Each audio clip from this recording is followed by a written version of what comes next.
Welcome back to the Traffic Syndicate interview series. I'm Mike Filsaime, and on behalf of Jesse Doubek and Groove, we are pleased to bring you an interview with none other than Jesse Doubek. In this interview, you're going to find out about how Jesse, 6'5", first started out with the dreams of becoming a professional basketball player. He was making his way through high school, college, and suddenly he blew his knee out. Devastated him. He found himself being a waiter, making minimum wage in San Diego. He tried to do some different hustles. He tried to see if he could open a club, but couldn't get a liquor license. He tried everything until one day he decided to go up to somebody and ask them, after doing multi-level marketing and all these different things, hey, can I help you build a website? He went on a journey to learn everything about websites, and he started getting clients. Made about $250,000 selling websites to local people. But what he realized, and he even bought courses from Brian Dice and friends that I know, what he realized is the clients started asking him, Jesse, you're building my website, but what I really need is traffic. And he says, I'll figure that out. He went on to learn about getting traffic, and boy, did his career just explode. He started showing up at the scene in different live events in digital marketing, going to see the gurus, and they were pointing him out saying, you're the traffic guy, you're the Facebook guy, you're the fan page guy. Suddenly started realizing he was a guru. He ended up doing a product launch that made $800,000, and believe it or not, he was disappointed in those results. We're going to talk about that in this interview. He then was sought out by digital marketers. One day, $25,000 shows in his PayPal account from a guy named Brendan Bouchard, and he says, I need to work with you. And he worked with Brendan Bouchard to do some legendary things, getting him millions of followers and selling tens and thousands of books with the company when he was working with Brendan Bouchard. Since then, he's went on to become a master networker and do legendary things in the world of traffic. And you're about to meet him right now. So ladies and gentlemen, let's meet Jesse Doubek. All right, man. Jesse, I'm excited to talk with you today. We're going to jump right in. I like to start with basically, you graduated high school. Now what? What are you thinking? I thought I was going to make it to the NBA. I was going to be the next Jordan. How tall are you, man? I'm 6'5". Jordan was 6'6". Yeah, so you would have been a point guard or a shooting guard at that height, or maybe a small forward, right? Yeah, I always played point guard, shooting guard, because I knew to play in the next level of the NBA, I was going to have to be a big guard, because it was going to be really hard to be a center, being 6'5". So you could get away with it in high school, in certain high schools, but when you go to college, you're suddenly realizing, okay, I'm a small forward at best. Were you? Did you leave high school and go into college and play a little ball, or? Yeah. Mm-hmm. I played 2 years at junior college, and then I went to walk on at Chico State. Mm-hmm. I never actually made the team there. So, and then after that, I was trying to go overseas or where I was going to end up. But then I blew out my knee. I hurt my knee. I tore my meniscus. And then I still tried to keep playing basketball. I let it heal on its own. I never got it fixed. And then I tried to play for the San Diego Surf semi-pro basketball, but that only lasted for like a couple months because my knee was just too swollen. And this was before stem cells. Now I got a stem cell injection and my cartilage completely grew back. I got 2 surgeries. So I got to ask this question. Maybe nobody's ever asked it to you before. You could go back in time right now. You're about to blow out your knee. A guardian angel can come in and go like that, and your knee doesn't blow out. You now have this is Monty Hall question. Behind curtain number 2, your life is curtain number 1. Behind curtain number 2 is a whole nother direction that Jesse can go and possibly have a basketball career and maybe never find digital marketing. Maybe you will. Maybe you'll find it later. What do you choose? I'm curious. Wow, that's an interesting question. What I know now, I would do what I'm doing, but back then, or if you rewind before Kobe died, I learned so much about the world when Kobe Bryant passed away. That was somebody that I looked up to, and I learned a lot about the world because things just didn't seem right after that, and I got my eyes open to so many different things. But if you would have asked me pre-2020, I would have said I would have went back and worked on my game and went back to my first junior college instead of transferring back to San Diego. I had like 3 trainers that I worked with that all worked with pro players, and I was literally dunking from almost the free throw line because I was working out. I was stretching. So you're super athletic. Yeah, I was stretching for 2 hours every single day. I was lifting weights for 2 hours every single day, and I was playing basketball and working on, cardio and for like 2 hours every day. And I was shooting about 500 makes a day. And that was what I was doing every single day. Yeah, that was Kobe's thing, is being in the gym. It's not shots, he would say. It's makes. I just want to say a little something. There's a little thing on my website that says I've been called the Michael Jordan of internet marketing, and I love that.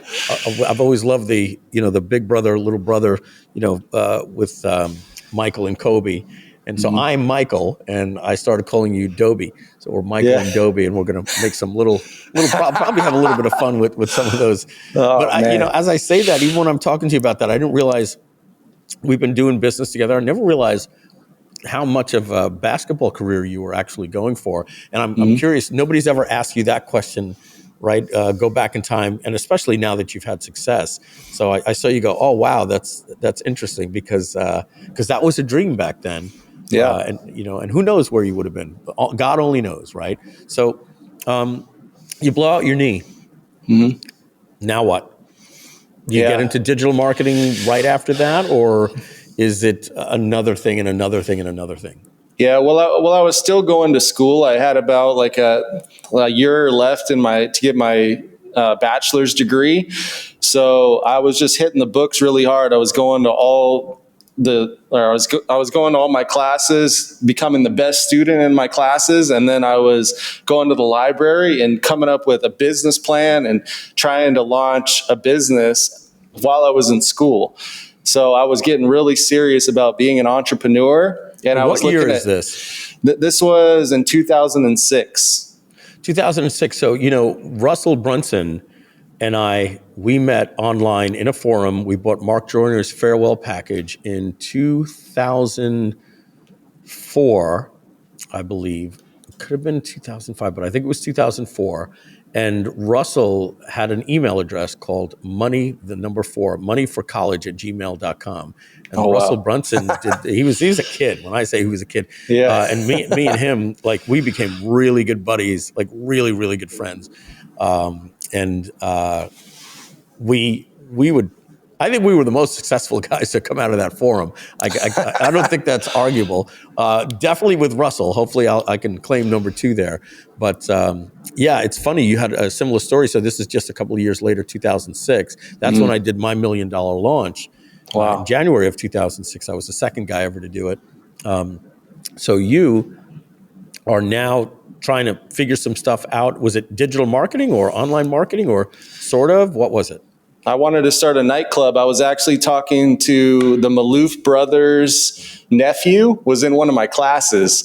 So the Maloof brothers own the Sacramento Kings. I was going to Chico State. So Sacramento is only about an hour away from Chico, maybe an hour and a half. Where's Chico? It's just north of Sacramento, an hour and a half. So it's on the 99, Highway 99. You just keep going. And the 3 brothers, didn't they play at Chino Hills or something like that? It wasn't Chico, right? You know who I'm talking about. LeVar Ball and LaMelo and Lonzo and D'Angelo. Yeah. They played at Chino Hills, which is basically LA. Oh, so that's LA. Gotcha. I'm sorry. Go ahead. So you were. Yeah.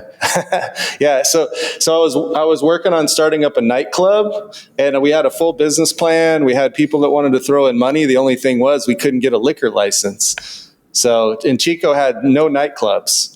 They only had bars, and it was like, little kind of like, there wasn't really, it was just kind of like hanging out, drinking. There was music, but they didn't have like the full nightclub thing. So I would always drive to Sacramento to go to their nightclubs. I'd go to the Park or Avalon, and I would actually go there with a lot of the Sacramento Kings players would be going to those clubs. But all these guys wanted to start a nightclub in Chico. They thought it was a great idea, but nobody wanted to sell a liquor license except for like a crazy amount of money, like a couple $1 million, and nobody wanted to buy that for that much money. So, And so that doesn't work out. What next?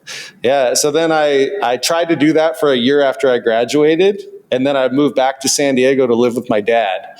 And I was $120,000 in debt because it took me 7 years to get a 4-year degree. Because all I want to do is play basketball. I was just in the gym the whole time. I barely got my schoolwork done. I was getting a 2.1 GPA, just enough to stay eligible. Until I blew out my knee, then I became a straight A student. I was the best student in all my classes, and I actually tried. So, but yeah, so I moved back in with my dad, back to San Diego. I get a job as a waiter, and I went into one of my best friend's businesses. He owned a tanning salon, and he gave me this book, and it was Rich Dad, Poor Dad. And he said, read this book, it'll change your life. This is how I know I'm going to be rich. You see this tanning who gave you this book? My business partner that I launched my first online business, his name's Mitchell Gandy. He's one of my best friends growing up. I played soccer with his brother for like 7 out of 10 of the years I played soccer. So he just became a great family friend. And his grandfather was an amazing entrepreneur. So he's the one that got him into entrepreneurship. I didn't even know, like... It was a different world to you. It wasn't, you weren't the kid with the newspaper route and saying, I'm gonna ask the other guy to get his newspaper out. You weren't that kid. It was basketball. And suddenly you have this entrepreneur opportunity. I want to talk about Rich Dad, Poor Dad, second book I've ever read. And, I've got a library of about 300 books in there. I've probably read about 7. Seriously, like I get a book. Edmund Pagan talked about making the book your bitch. That was his expression, not mine. And it's a way to read a book. And I learned to read books like that and find out the important chapter and all these different things. But when it came to actually reading an actual book cover to cover, Rich Dad, Poor Dad, second book I ever read, and had a major impact on me. There was a chapter in there on leverage, leverage and time for money. And because of that, I created this acronym, and I spoke about it in the 7-figure code. It was called Fast Profits. The profits wasn't an acronym. The FAST was, and that meant the profits can only be considered if you can check off the box for FAST. And the F meant it had to be fun. The A meant I had to be able to automate it. The S meant it has to be scalable, meaning if you can automate your marketing, but you're getting products from China, and there's a supply chain issue, or they can only make you so much, well, that's not scalable. You always have to, I always called it the Oprah Winfrey effect. What happens if you go on Oprah and she can send you from 100 customers a day to 10,000 customers a day? Digital marketing can scale overnight. Groove can put on 100 customers a day or 10,000 a day. It wouldn't matter. So it had to be fun. You had to automate it. You had to be able to scale it, and how to leave time for time off. That was the T. And so, and I got that from Robert Kiyosaki. Well, I came up with it, but through reading that, because I didn't ever want to sell my time for money. And so because of that, I've never done one-on-one consulting. There's been a lot of money there for me. I've done it once or twice in between when I sold my company, and somebody was just throwing that kind of money at me for a weekend, and I sold my previous company. I'm like, all right, I'll go to Portland. That sounds good. But other than that, to me, it was about creating a digital marketing career from reading that book. So I just wanted to share that with you, since that was the same book that got shared with you. Yeah, that's amazing. When I read Rich Dad, Poor Dad, one of the things that Robert Kiyosaki was talking about in the book was network marketing. So I went out and I joined a couple network marketing companies. The first company that I joined went out of business within 6 months. I made $1,600 in that company. And then I joined another company, and I was in that another company for over a year, and I made $0 in that company. So I was literally doing network marketing for about a year and a half with making no money. I think network marketing was the only option until digital marketing came out. It was like, that was the only way, and it made so much sense. If you get 5 people, they get 5 people, but it doesn't, I don't want to beat up on that, but that your story is very similar to mine and many other people in network marketing. So now you've got this itch. You've tried a couple of network marketing companies. Still nothing's hitting for you. How old are you what year are we in at this point? Yeah, so this was around like 2009. And actually, when I was in the second network marketing company, I got so discouraged that I went online and I Googled how much money do the top people in my company, in X company, make. So I punched that into Google, and there was an ad on the side of Google that said, the 1% secrets that the top people in your company don't want you to know about. It was Jonathan Budd. Oh, Jonathan Budd, yeah. Yeah, who was trained by Mike Dillard, right? He was the first person that he talked about when I opted in. I went to his page, I opted in, and at that point, my eyes were wide open. I was like, man, I could literally catch fish with fish jumping in the boat. So this was the inciting event. Yeah. You see, like, oh man, I want to talk about this because my first $1 million course was called Butterfly Marketing. And I literally talk about these butterfly effects. And I was talking with somebody, I don't want to mention too much about it. I don't want to allude to anything, but these two guys were partners. And one of them got screwed really bad, and then the other one went through like this depression. And this guy's like super successful today. And every single time I bring up that person's name and that person and that time in his life, he's like, he's so hurt by like what happened. And he's got like 3 kids now, maybe 4, a beautiful wife and everything like that. And when he tells me the story, the way you and I are talking, he's like, well, after that happened, I had to go find myself. I went here, I traveled the world. And while traveling the world, he met his wife. And so today he's got a great job. I mean, he's the owner of his own company. He's got 4 kids, beautiful kids, beautiful wife. And I said to him, and let's just say that person, his partner's name was John Doe. And I said to him, man, you better thank your lucky stars every single day you met John Doe. And he's like, what are you talking about? What he did to me? I said, dude, he put you on a road that led you to where you are now. Look at your kid's face. And he was like, whoa. And like that blew his mind. Like, he's like, I don't want to give that guy thanks for everything, but it was a little bit of perspective. So with you blowing your knee out, doing this multi-level marketing, everybody that's listening to you and I talk right now that has had problems and failures and the spouse got mad at them or lost their job or whatever the case may be, this is the journey. And in that journey of despair that you're not making any money, that in and of itself asked you to put something in Google that put you onto an alternate universe overnight because an ad, somebody using pay-per-click marketing said, if somebody ever searches this term, I'm going to show them an ad. And now suddenly you're onto this other world where we're going to get into where you said, I can just put this formula into place. So let's talk about that. What happened when you go through this guy's, did you buy his course? Will you go to the website? Let's talk about that. Yeah. So I didn't really have a lot of money. So I bought his $7, I guess it was a tripwire, but that phrase wasn't coined yet. So I bought his $7 ebook or whatever it was. And I was signed up for his affiliate program. So I actually started marketing. I got an ad voucher of like $100 from Google, and I used that. And I actually signed up somebody, and I made like $300 because somebody through the ad, I ran the same ad. I was like copying what was in the ebook, and I ran my own ad with $100, and I got like a $300 sale. So that was like crazy to me. Let's stop that for a minute. I remember that time in my life. I bought my first domain. It was called letsallworkathome.com, believe it or not. How pathetic. Oh, wow. I put up because I tried to get workathome.com, it was taken. I tried to get letsworkathome.com, it was taken. I put let's all work at, $9, I can buy this domain. I put up my webpage. I'm selling a $47 product. I had resale rights to it. Frank Kern's Instant Internet Empires. I put it up, and I find out you can get some traffic through SafeList, these little things, and I'm buying some SafeList ads.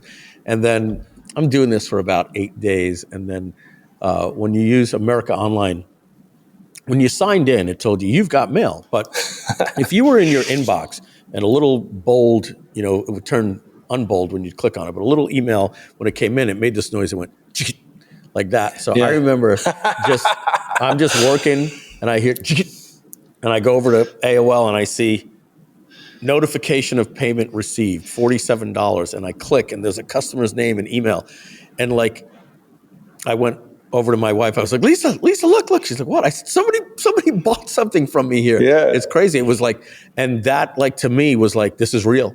This is real. I can do something with this. What was it like for you? Yeah, so I was actually at my restaurant working. I was a waiter, and I was in the slide where the food comes out.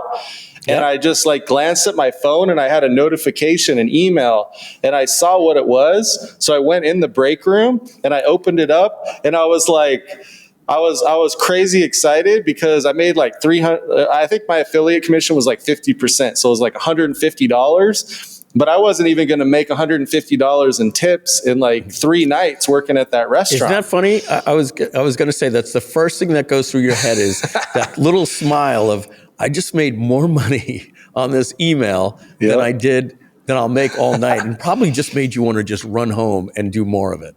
Yeah. There was like a lot of moments in my career, but that was like an aha moment that, man, I could make something out of this online business. So that was when I really got excited. And the first course I ever bought, just to give you the timeline, I don't know if this is 2009 or 2010 or when exactly this was, but I bought Frank Kern's course called List Control. List Control. That would have been about 2010 because Mass Control was 2009. Do you remember seeing me and Onyx and Gal promoting Launch Tree?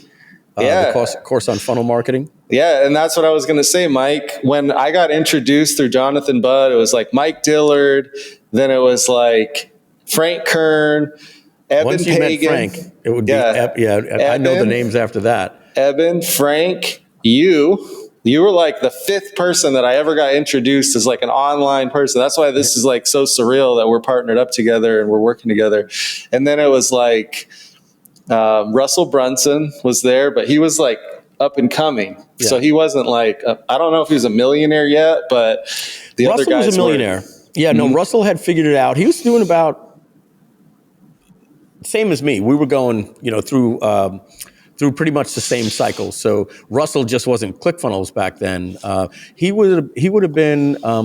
He had an affiliate product called like Affiliate Bootcamp or something along those lines. He had an affiliate product, and he also had something that he was doing .com secrets and things like that. Wow. Yeah. So I was just super excited, and I was like trying to figure out how I was going to make money. So the first thing that I did is I started learning how to build websites because I had to build my own website. So I went to like GoDaddy and I bought jessedoubek.com and I figured out how to create a WordPress website. I went on ThemeForest, got a theme. I created a logo with Photoshop. And I started building websites, and I started learning from 13-year-old kids on YouTube how to do it. So that was how I started actually making money, because I didn't have enough money to start running ads, or I tried a lot of different things. I bought one of those flip cams at Best Buy, and I tried to start running ads and actually like recruit people for network marketing. When you say the flip cam, you're talking that little thing where the USB came out, or the flip. Yeah, it came out. It was really skinny, and it just had a little thing on there. But that was only in business for like 6 months because the iPhone 4 came out and changed everything. Then you didn't need changed it all. Yeah. Exactly. So I remember those days. That's when I met Tim Ferriss. I was at Stephen Pierce's house, and everybody, there was like 100 people there. We were all walking around with this flip video camera, and we all had it. And then 6 months later, everybody had an iPhone.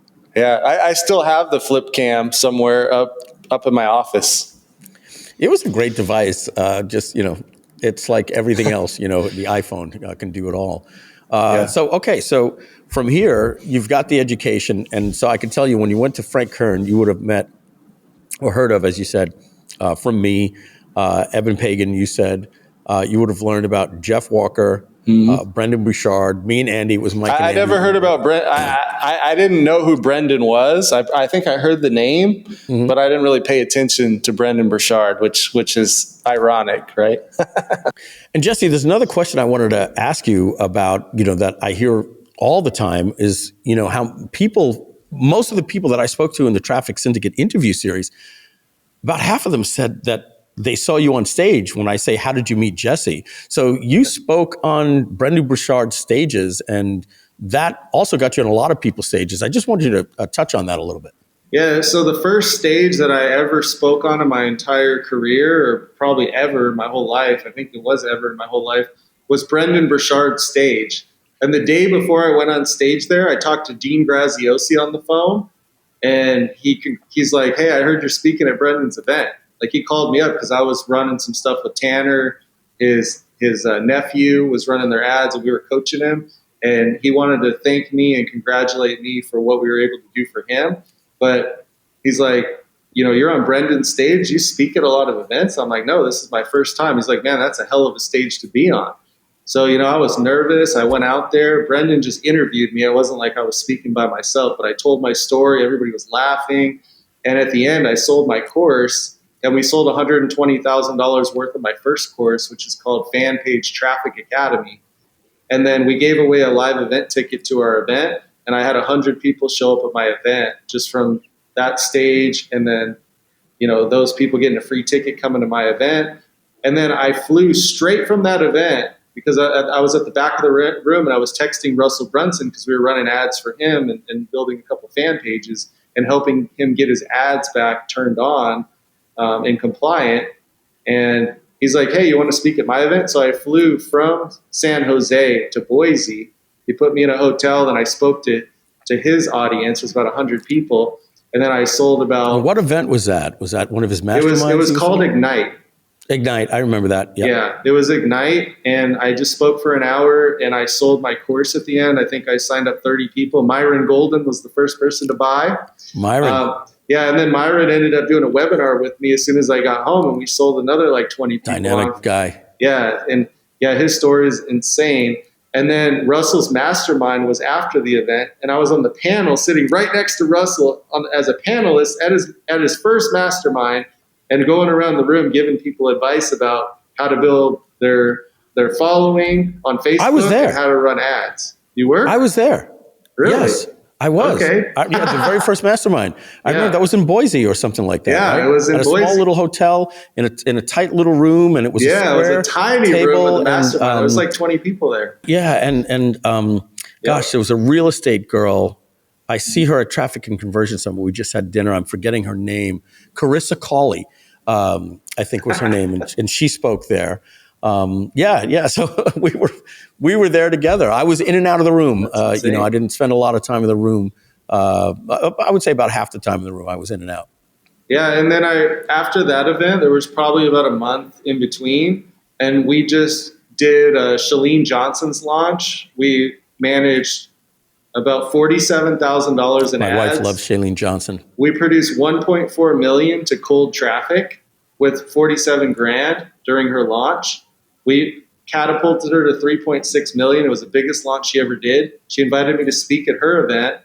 I went on right after Sean Cannell from Think Media, and I was nervous. This is the first time I was speaking by myself at an event other than Russell's event. It was smaller, but this is in front of 1,200 people. So I was backstage shaking. I went out there, crushed it. I didn't make a sale at the event, but I had a line of people out the door when I ended, and I sold about 50 people my course, and I signed up other people into my coaching program from that event. So it was really amazing. And then I went on to speak at other events like James Malinchak's event, Les Brown. I started doing consulting for John James Asserat, was just here the other day. Oh, he was? Just here in the studio. Yeah, last Thursday, 7 days ago. He was just here. He lives here in Boca Raton as well. Oh, he does. Okay, yeah, because he used to live in Vegas. I actually played him one-on-one in basketball. Yeah, he was on the TV show Secret Millionaire, and his house was in Vegas, shooting basketball. He's a player like you. Yeah, we played. He played college ball. He played D1 ball. He's really good. He's got a good shot. Wow. So yeah, I just speaking on a lot of stages, and I just love getting out there, and I'm excited to share the Traffic Syndicate on stages with you all over the world. So yeah, we'll be awesome. Doing it right here in the studio with everybody. Well, let me talk to you about that. I want to talk to you about that. Yeah, right absolutely. Yep. The word syndicate. So you know this story, but the syndicate came from Eben Pagan had an event called Altitude that he wanted to run, and he wanted to test it first by inviting the top 100 marketers in the game for free. So I was coming to this thing, and this guy, Jeff Mulligan, sends out an email, says, hey, when's everybody getting in? We said Friday morning, Thursday night. He says, why don't you get in Thursday morning, Wednesday night, and we'll do a little mastermind before we get up there. So we get there, and we we do a mastermind, and it's me and John Reese and Frank Kern and John Carlton and Rich Sheffrin and Evan Pagan and Jeff Walker and Alex Von Dozy, and I like every name you could imagine back then. It was like the All-Star game, Yeah. And so we're sharing information. The Rich Jerk, Kelly Felix, all these different people are there. And when we're done, we decide we're going to start emailing each other. And there's 5 different lists going on. And somebody's saying, oh, I sent that. Well, I'm not on that list. What are you talking about? And so Andy Jenkins said, enough is enough. And he bought this thing, this software called Listbox, that you could just email whatever at Listbox and everybody would get it. He said, hey, I'm only going to send this invite out once. And and if you join it, you join it. If you don't, and some people didn't. Like Rich Sheffrin may not have seen the email. I know Russell Brunson didn't get in it, and it was a shame because once it was in, we closed the doors. And in order to get in, every single member had to agree for another member to get in. And it started getting awkward because 13 would say yes and 1 would say no. I had a little problem. He wouldn't promote for me, and so then they would start getting mad at us that they couldn't get in this group. But wow, the Syndicate was a mastermind. That changed our careers because you had Jeff Johnson, legend at the time, Jeff Walker, myself, Evan Pagan, Frank Kern's cousin, Trey Smith, Ryan Dice, Perry Belcher, John Reese, myself, Andy Jenkins, Ed Dale, and we're doing these launches, and we go from 497 to 997 to 1997, and the more we did, we would just schedule who's going in October, and I'm November, and once you got on Frank's list, that's why you heard about everybody else, and so we were very leery about bringing anybody in. And so one guy got in because he got voted in because there was nobody to say no because nobody knew him. So wow. Frank Kern goes to a Tony Robbins event, and he comes back, and the subject line says "Life's Golden Ticket," and he sends it to Syndicate. That was, it was the Syndicate was who we were, underground group of marketers sharing information. Yeah. He says, hey, I just met this young, exciting guy. He told a story about how he almost died in a car accident. He wrote this book about it called Life's Golden Ticket. And I walked up to him and I said, dude, so what are you doing? He's like, I'm selling my book. And Frank was like, what? You're not going to make any money selling a book. He goes, well, I want to be the next Tony Robbins and everything like that. And Frank was like, oh, okay, but what are you selling? And he's like, well, I got my book. And Frank was like, no. You need to, dude.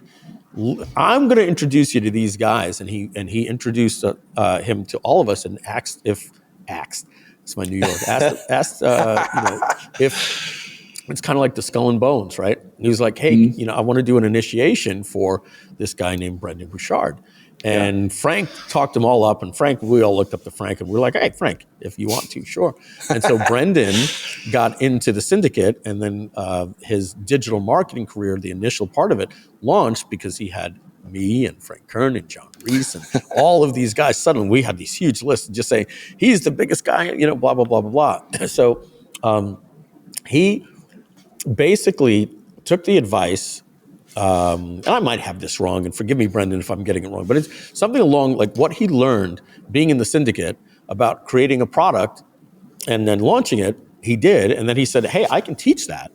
And he called it Total Product Blueprint.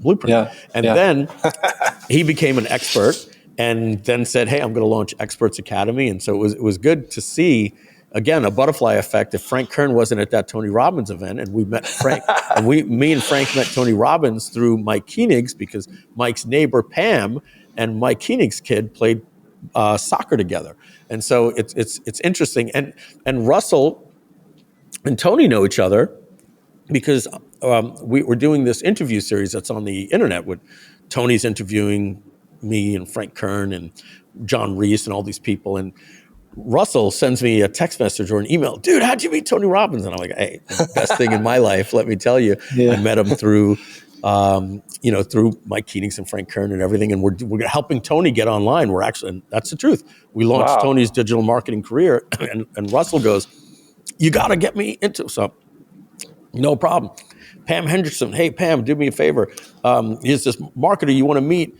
And because we were only doing Syndicate members, right? And so I put him in, and Russell got into that series as well. And that created a relationship with Russell and Tony to this day. Wow, that's amazing. Yeah, that's awesome. Yeah. So getting back, So now you're starting to meet all of these people. You made you made that $300 sale. Where do you go from that to starting to see $3,000 a month, $5,000 a month, $10,000 a month? How does it hockey stick? What's the story point from there? Yeah, so I started learning how to build websites, and I got to a point in my life where I was at such rock bottom, where I had no money to pay my electric bill. I wasn't going to make rent. So I really just sat there, and I was like, what am I going to do? I look at my cell phone. I had like 30 names and numbers. So I call up this guy that I was networking with when I was trying to do the nightclub in Chico. And he owned a bunch of nightclubs and businesses all around San Diego. So I say, hey, man, give me a shot. I'll build you a website. I was just aggressive. I'm like, dude, I can build websites. I looked online. I see you have this business. You don't have a website. Give me a shot, dude. I'll build you a website. He's like, wait, hold on a second. You can build websites? And he's like, let me see if you even know what you're talking about, right? Because he was trying to help me find a job when I was working at the restaurant, So he looked at my websites that I built for myself and a couple of my friends for like $25. He's like, man, these websites are amazing.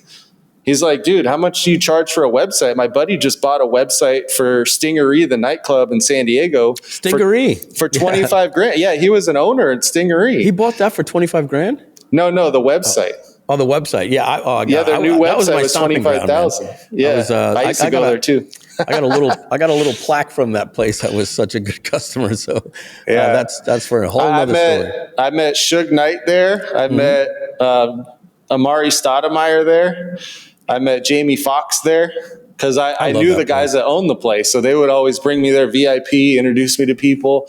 And this is when I started doing websites. So I called this guy up.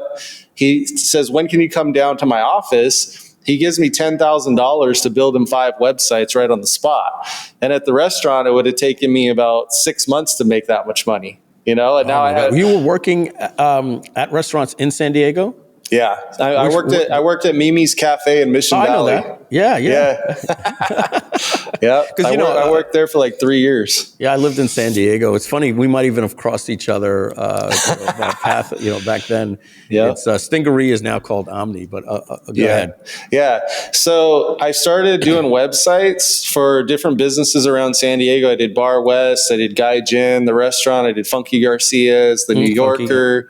I did Pizza on Pearl. I did the taco stand, which now has like 20 locations. And now that you're starting to get all these people, it's easier to get the next one because you got a portfolio.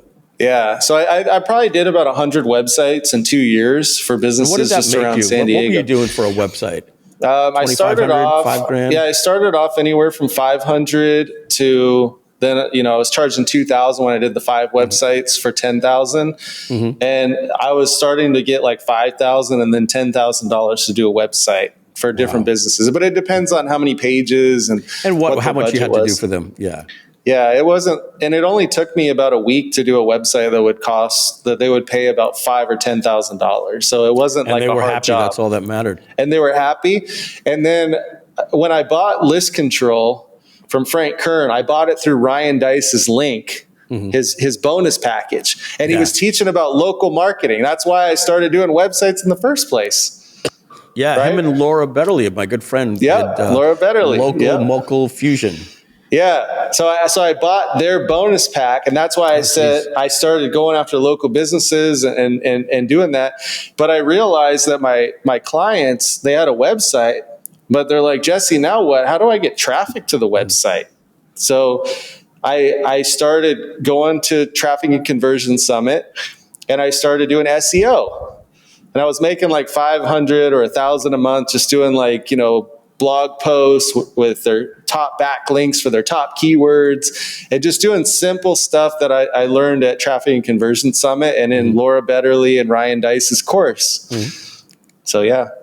So and the key for me when I was starting out was I realized that Google Plus was owned by Google, and one of my clients, they actually they were using Google Plus. And when they stopped, when their social media their SEO person stopped using Google Plus, they went from the first page all the way to the 36th page. And that told you, there's a correlation here. Google is they're cheating the system here.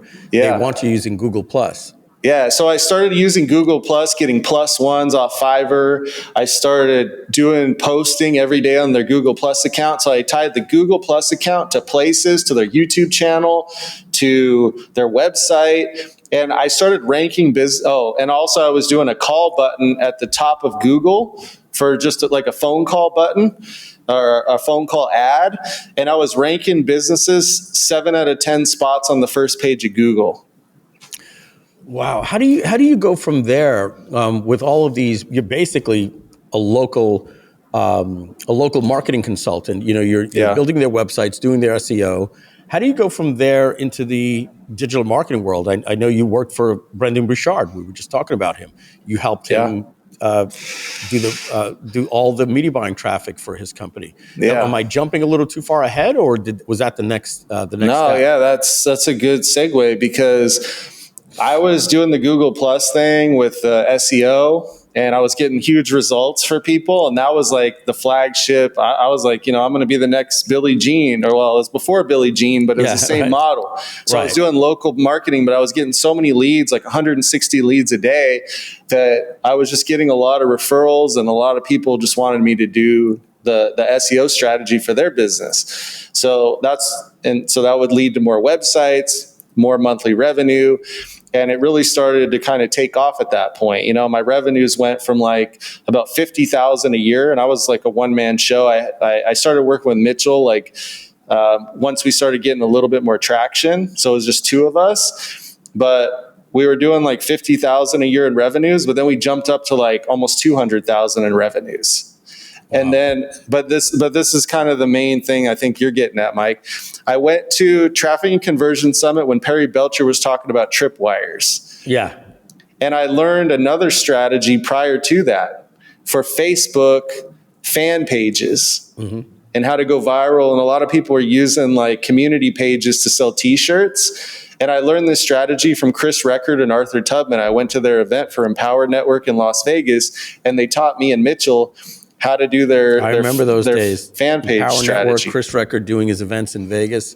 Yep. So I went there. Who was the other guy? I think is it the guy that owns Samcart?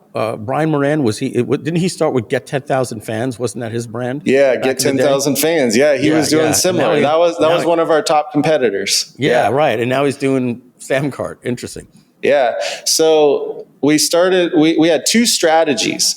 And when we met with Chris Record and Arthur Tubman, they said, you guys are the G plus guys.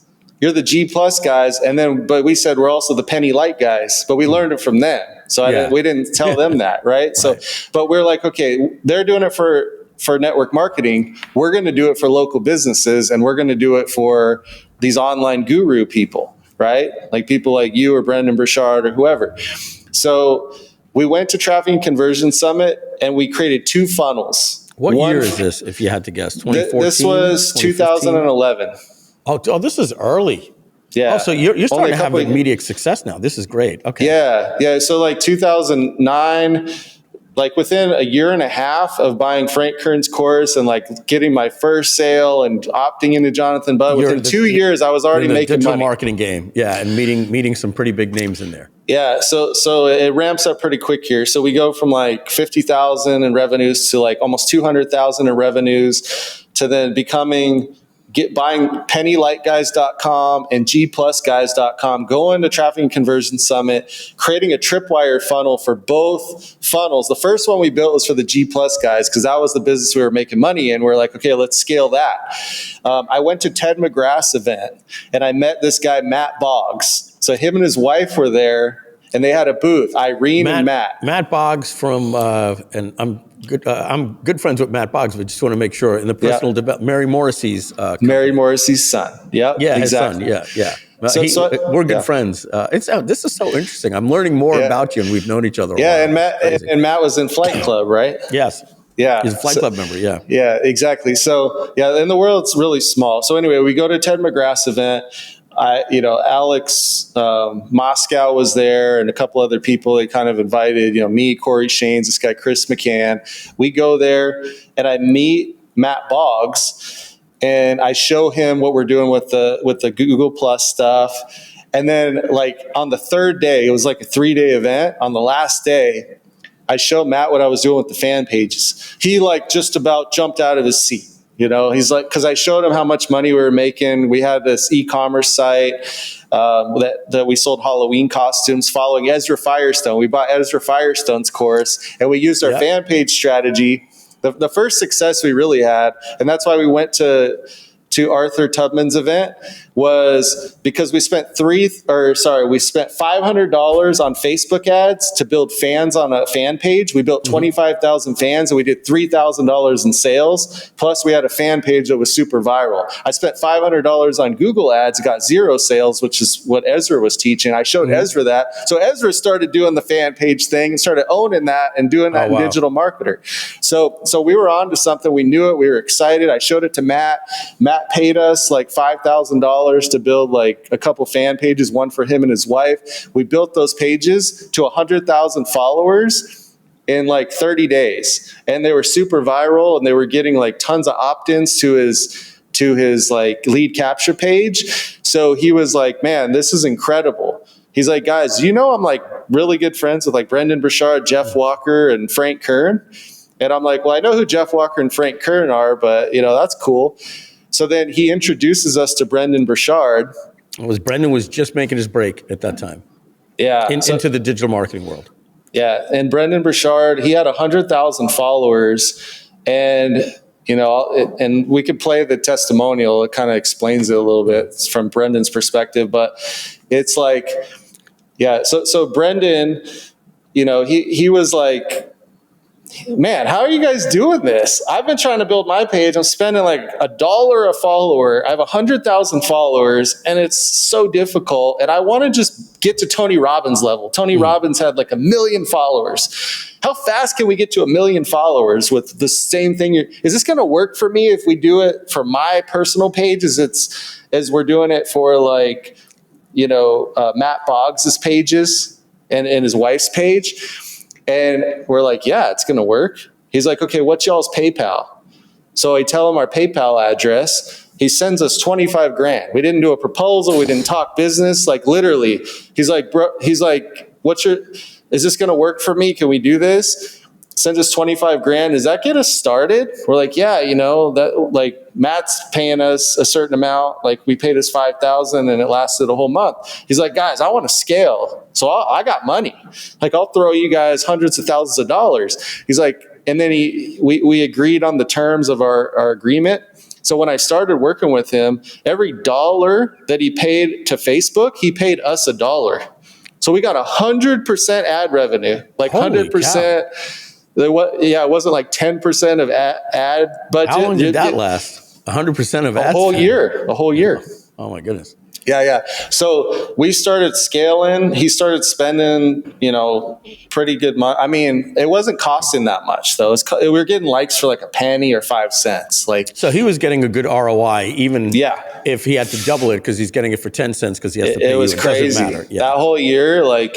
So what was crazy is, you know, and I don't want to, you know, say too much or whatever, like privacy or whatever, but we got to 1 million followers within 3 months.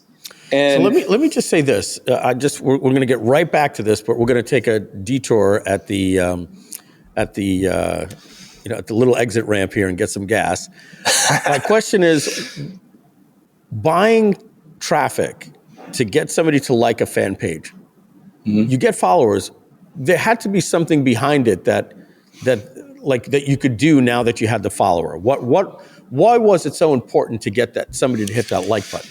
Yeah, so our average post reach per 7 days was like 25 million people.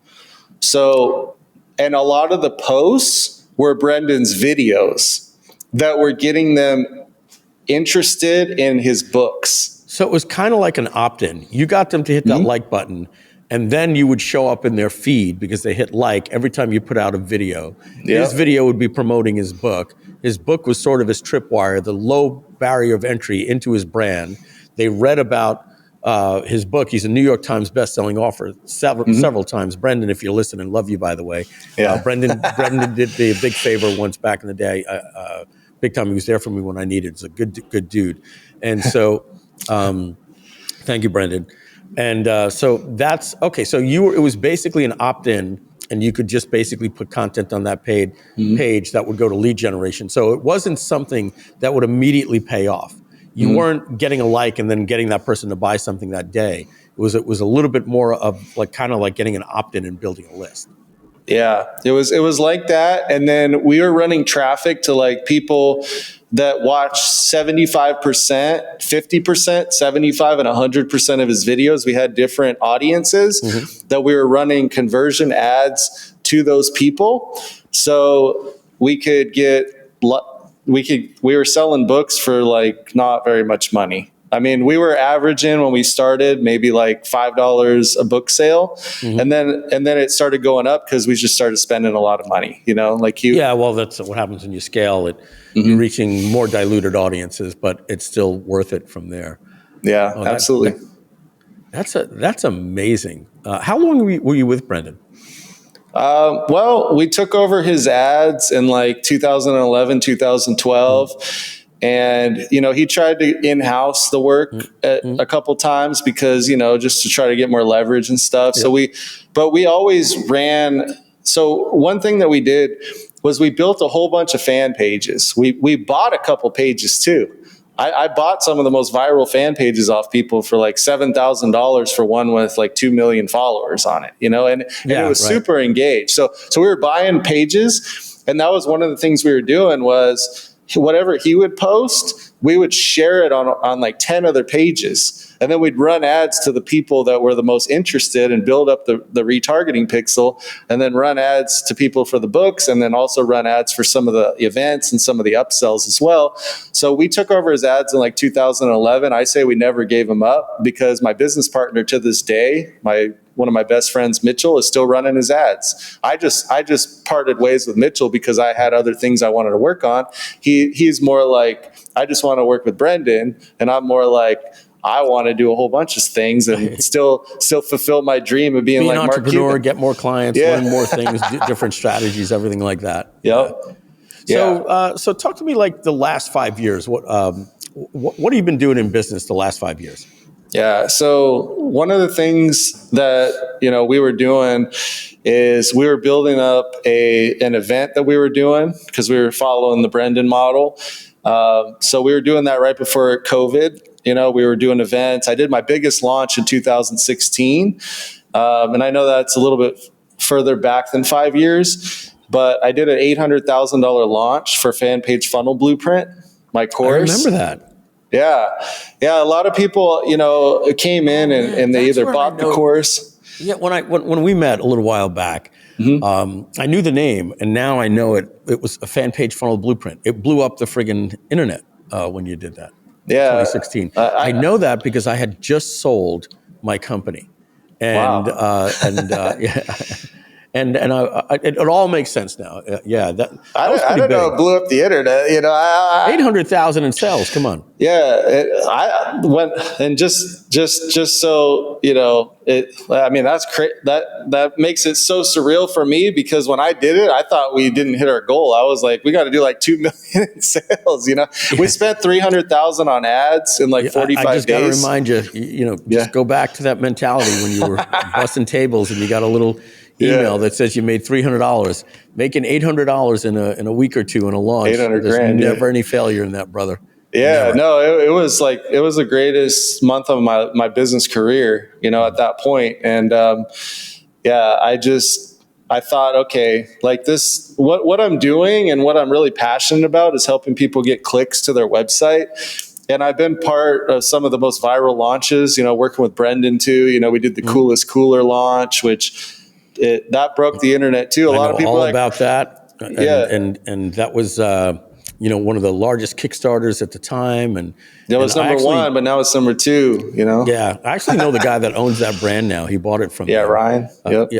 There was a big problem, with the fulfillment, but but I did my job. I know it's like the company didn't last, but it wasn't because we didn't get a lot of sales. It was because they couldn't fulfill in China and stuff like that. It wasn't even his fault, honestly. People still talk about that because it would have been such a cool product. It was ahead of its time. It was really cool. Yeah. And So I didn't even know you were even part of that. Yeah, so, I managed $100,000 in ads, and like literally we had 2 million in sales when I came in.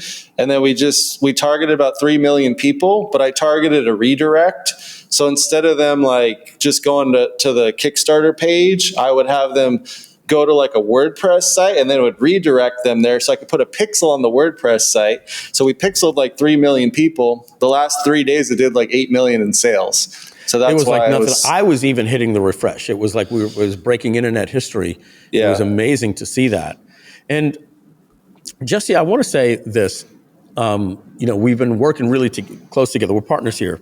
Yeah. In the Traffic Syndicate, and it's just been a blessing doing this project with you. And I can't wait to take so many people along. I sent you the 30 questions document earlier today on how we're going to. That's so amazing. Use that. Yeah, and I've just started falling in love more and more with this mastermind and education course and live training and everything that we're going to be doing. Folks will hear more about that. But you're also introducing me in this series. Most of the people I'm talking to in the Traffic Syndicate interview series, I'm meeting through you. And what I also know is I'm a pretty well-connected guy. I know almost everybody. You're one of the most well-connected and liked guys that I've ever seen in this industry. How do you have such a network of legendary people that talk so highly of you? Well, I always try to do business the right way. I always try to make sure that I'm giving more value than the money that comes my way, and really just over delivering with what I could do. And one thing, the reason why I'm really passionate about traffic is because it allows me to get really creative. It's like being on the basketball court and just coming up with ways to just score points or rebound and do all the things that I used to do in basketball. I really like to just let my creative juices go on, and I always networked because I always help share other people's content because I got used to sharing people's stuff. And I got introduced to this guy, Prince EA, who had a network of just sharing pages. So he would always share our pages. I got a good relationship with him, and he was the first person to do 1 billion views, or the first or second, maybe Jay Shetty and him, I'm not sure, but he was the first or second person to get 1 billion views on a Facebook video. So I just learned a lot working with him, to where you just reciprocate, you lead with value. And I think it goes back to my waiter background, right? Like you're leading with value.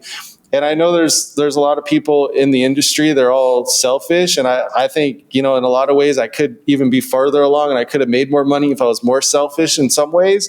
But I'm somebody that my dad always told me, the cream rises to the top. So the more value you give, eventually it's going to explode. So like, I don't even care being the underdog. I don't care, taking my time. I just want to do business the right way with the right people. And honestly, I'm honored working with you. You've been the most fair person that I worked with so far.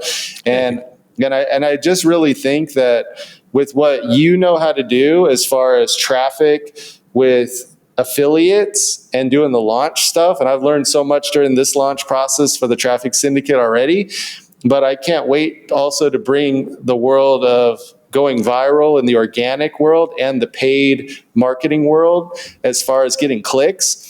But not just bring it to you and show you the value of it, show everybody in the Traffic Syndicate. Because once you have the most traffic, you have the most valuable business. I mean, you have to have the right people, and it has to mean something. You have to have a great product, and all of that matters. But when you have the most traffic, just like Google, YouTube, TikTok, Facebook, they have the most traffic. And that's why they have the highest valuation of any online company, is because traffic rules. So that's what I'm passionate about, and that's what I'm excited about here. I've got 2 more questions for you. The first one is, we spoke about blowing out your knee. We were basically, I grew up on Island and 8th. Not grew up. When you were coming to San Diego growing up, I was on Island and 8th. People look it up on a map. You're going to literally see the bowl of Petco Park was there. I was the apartments right in front of it. Lived in a nice right by Stingery. That was 6th and Island. So one block over. I was. That's why I said that was my stomping ground. I had a 10th story, 2-story penthouse there. Yep. And for you, when I was kicking ass then, doing great now, you were working first in as a waiter and then hustling. What is it like today being in the digital marketing world? I ask everybody in this interview series this. I say, dude, how blessed you are right now that you weren't born 30, 40 years earlier. Oh, if not, you'd be my age, but I mean, had to work in the world 30, 40 years ago. And because there was no such thing as working at home. It didn't exist unless you wanted to become an accountant, and put something in your garage. And you had to work in a cubicle or a factory. In me, my previous career, I was in the car business. And, your moonshot, like mine was, I wanted to own a car dealership one day. You wanted to become a basketball star. You blew out your knee. Who knows what would have happened if this was 40 years ago? You probably would have been a coach, not a bad thing, at a high school or something like that. Yeah. Now that you have the success, what does financial freedom mean to you? What is life like to you, and what does it mean to you? Yeah. So, I mean, financial freedom was what I learned in Rich Dad, Poor Dad. And now getting to that point, achieving that has just changed everything. It makes it so I can do what I want when I want. It makes it so I'm my own boss. A lot of the respect that I get from people, it just feels really good. And it just means a lot to provide for other people too. I've always had like a good team around me. And I've always taken as good a care of them as possible. And that just really makes me feel good, knowing that I'm helping other people achieve their goals and dreams. And then all the clients and other people that you've interviewed along the interview series here for the Traffic Syndicate, I mean, those people are like some of my best friends in the world, So like the connection that you have with the people that I've worked with is just, it's surreal, honestly, man. So I got a good heart. You run all the ads for us, at our company Groove, and that's how we met. And so I want to go to this last question now, tell a little story behind it. So, Jesse and Jason, who we've also had part of the Traffic Syndicate interview series. I don't even know how we even got on a call. Yeah. One day it was Larry Benet. Larry Benet. Yeah, and you asked me, how do you have this network? I've always kind of worked with Larry. He's always plugged me into people, like Matt Boggs plugged me into Brendan Burchard. And I did that by giving him value. So like Larry, helping him come up with his offers, right? And doing some of the things that I've done a lot of free work where I'm not getting paid, and I don't even invoice anybody or even say it. And I don't even expect anything. I just know that person, if I invest my time and energy in them, that it'll come back. So Larry was the one that said, hey, what about Mike Filsaime? You should get on a call with them. And then let me tell you why he brought me up, because he would never say Mike Filsaime. Like there was a reason, and we call it top of mind awareness. He would say Mike Filsaime any day, but it just happened. We were out like the night before. So I hadn't seen, Larry and I, we have a relationship like we do with many marketers in the world. It's Merry Christmas, Happy New Year. Hey, Mike, it's your birthday. Hey, Larry, it's your birthday. And then we see each other at events. Yeah. For some reason, he's in Boca Raton. I get a text invite. Larry will do this. He's known as the connector. And he says, hey, Mike, I'm going out to dinner. This guy sold us, Fortune 500 company, Lou Jaffe. We're going to meet. And Lou's now become a good friend of mine. He lives in Boca Raton. Look him up online, Jaffe, Lew, Lou Jaffe. So I go to dinner. Lou actually spoke at my mastermind. He'll be speaking at the Traffic Syndicate mastermind. So I'm at dinner with him and Larry Benet and another guy and this other guy, Joe. And we have a dinner. 2 days later, because of top of mind, another butterfly effect, what we end up doing, I'll just finish this. But that butterfly effect, top of mind, he says to you guys, you need to talk to Mike because we had just had dinner together. And then the text comes, Mike, meet Jesse, meet Jason. Hey, let's get on a Zoom call. It's interesting because we're going to do the Traffic Syndicate. We'll have great success together. Who cares? The people that we go to help, they're going to have success. Who cares? The really good thing that I always like is what the people that have success, what that really means to them, yes, they're going to have the money, is the third level down. All of our customers in the Traffic Syndicate, they've got products teaching people how to do something.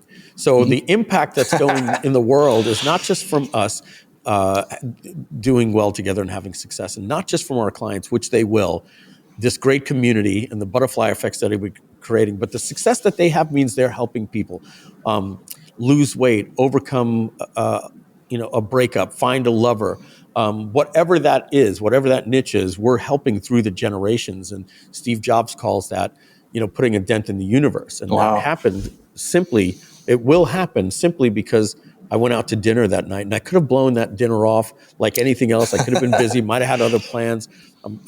So bringing that full circle, I'm going to tell the story and then ask the question.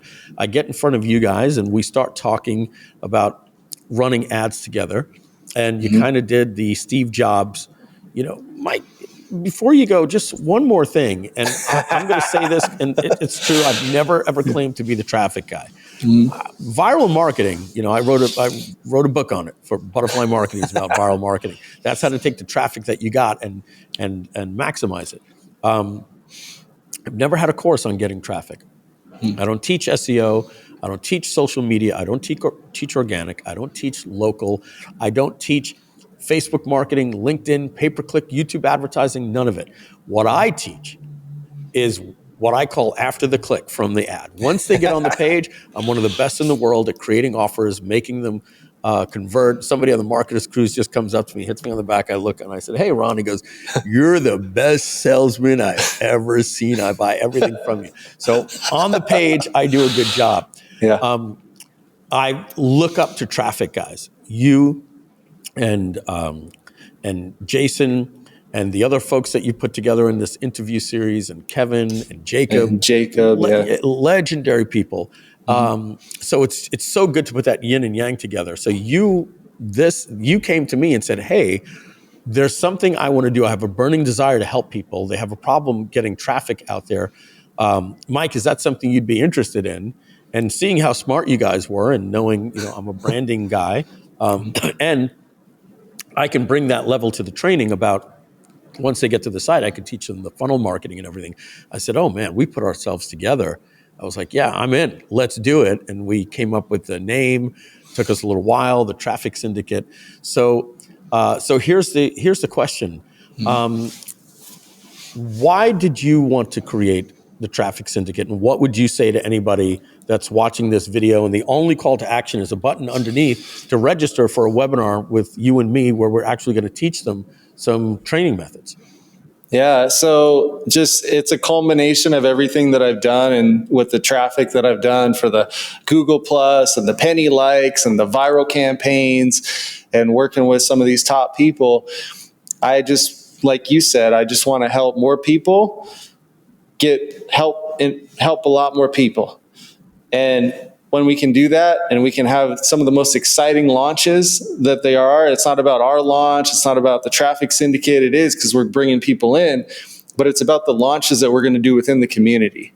And then when I'm watching Tony Robbins and how he built his community with the Platinum Partner Program, and then he was able to then launch Salesforce out of there, like people that come in with an idea, but they don't have the community. They don't know how to get the traffic. They don't know how to create the offer. They're going to be able to do all of that stuff and more inside of the Traffic Syndicate.